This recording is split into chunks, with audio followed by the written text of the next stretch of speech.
जमकर हो रही सपा अध्यक्ष अखिलेश यादव ने मोदी सरकार के 11 साल पूरे होने पर अजीबोगरीब तरीके से निशाना साधा है। अखिलेश को आरोप का अंकगणित और बीजेपी के आंकड़ों का अंकगणित क्या है, इस रिपोर्ट में देखिए।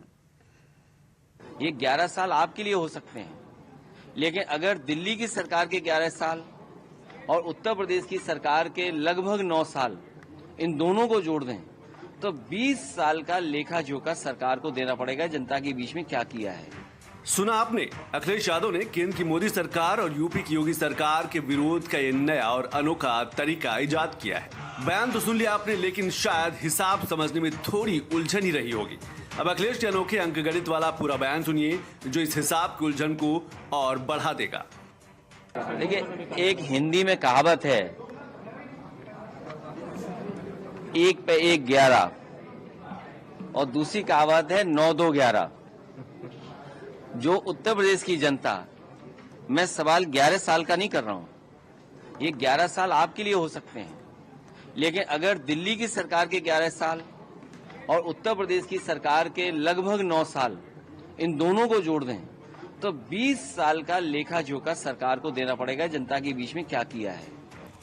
चलिए इसको थोड़ा आसान बना देते हैं। दरअसल अखिलेश यादव केंद्र की 11 सालों की मोदी सरकार से भी 20 साल का हिसाब मांग रहे हैं और 9 सालों की यूपी की योगी सरकार से भी 20 साल का हिसाब मांग रहे हैं, क्योंकि बकौल अखिलेश दोनों को जोड़कर 20 साल हो रहे हैं। अखिलेश का बयान तब आया है जब मोदी सरकार अपने 11 साल पूरे होने पर अपनी उपलब्धियों को गिना रही है। यूपी के डिप्टी सीएम केशव प्रसाद मौर्य मोदी सरकार के 11 साल के विकास को 1100 साल के विकास के बराबर बता रहे हैं। देखिए, 11 साल तो 1100 साल के बराबर।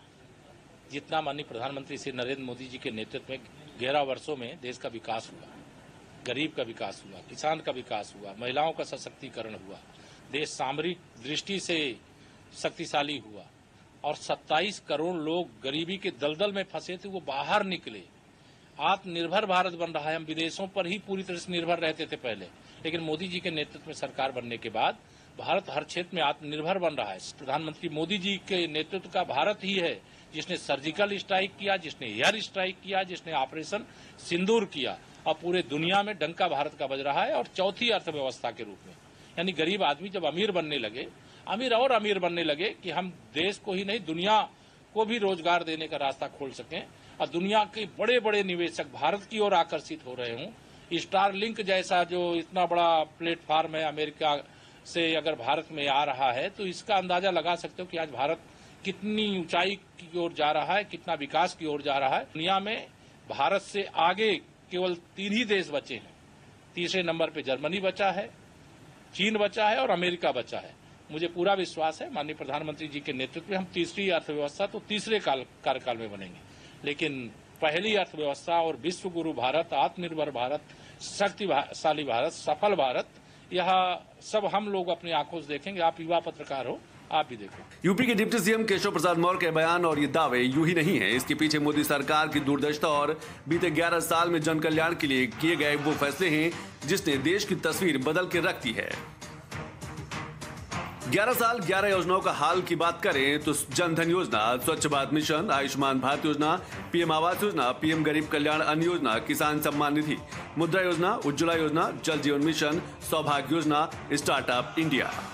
मोदी सरकार की ये वो 11 बड़ी योजनाएं हैं जिनमें बीते 11 साल में गरीब और आम लोगों की तकदीर बदली है और भारत की तस्वीर। आज भारत के तकरीबन हर कोने तक बिजली पहुंच चुकी है, हर गरीब के पास अपना घर है, हर किसान को सम्मान मिल रहा है। ऐसे में अखिलेश यादव के आरोपों का अंदाज़े बयान सिर्फ और सिर्फ उनकी सियासी खींच को उजागर कर रहा है।